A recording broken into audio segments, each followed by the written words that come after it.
Tu veux créer une intrigue captivante, tu veux que ton lecteur soit tellement scotché à ton roman qu'il n'en décolle pas.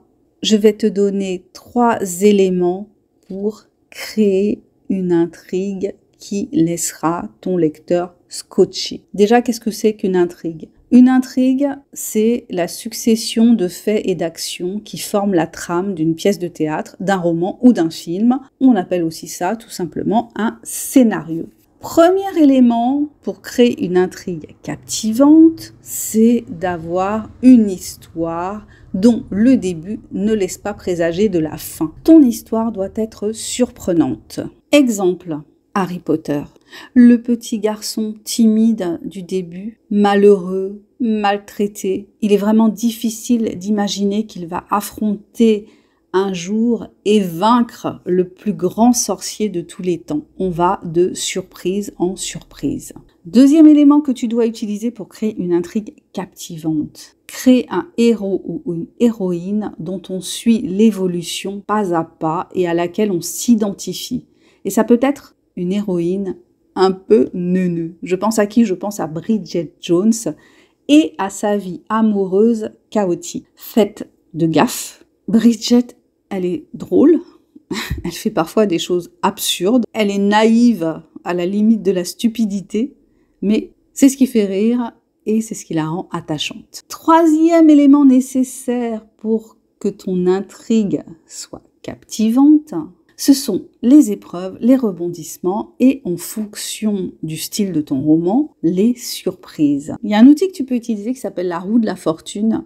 C'est une roue en fait sur laquelle tu peux inscrire différentes épreuves auxquelles ton héros pourrait être confronté. Et si c'est un héros à la Indiana Jones, poursuivi par les requins, obligé de manger de la cervelle vivante de singe, c'est l'idée de faire que ton héros soit tout le temps en train de tomber de Charybde en Scylla, comme on dit. Donc Charybde en Scylla, ça fait référence à 2 monstres de la mythologie grecque qui sont une métaphore de 2 dangers situés dans le détroit de Messine. 2 dangers pour les navigateurs. Donc Charybde, en fait, c'est un tourbillon et Scylla, c'était un récif. En gros, l'idée, c'est quoi? C'est de faire souffrir ton personnage. Fais-le souffrir, fais-lui mal et sauve-le à la dernière minute à chaque fois. Je pourrais prendre l'exemple de Carrie de Stephen King dans la série Tombée de Charybde en Scylla. Carrie qui est élevée par une mère religieuse hystérique. Carrie qui est complètement, du fait de l'éducation que lui donne cette femme, déconnectée de la réalité du monde moderne dans lequel elle vit, qui va être harcelée par ses camarades de classe parce qu'elle ne sait même pas ce que c'est que d'avoir ses règles et elle croit que quand elle a ses règles qu'elle a une hémorragie et qu'elle va mourir. Donc à partir de là, elle va continuer à être agressée en particulier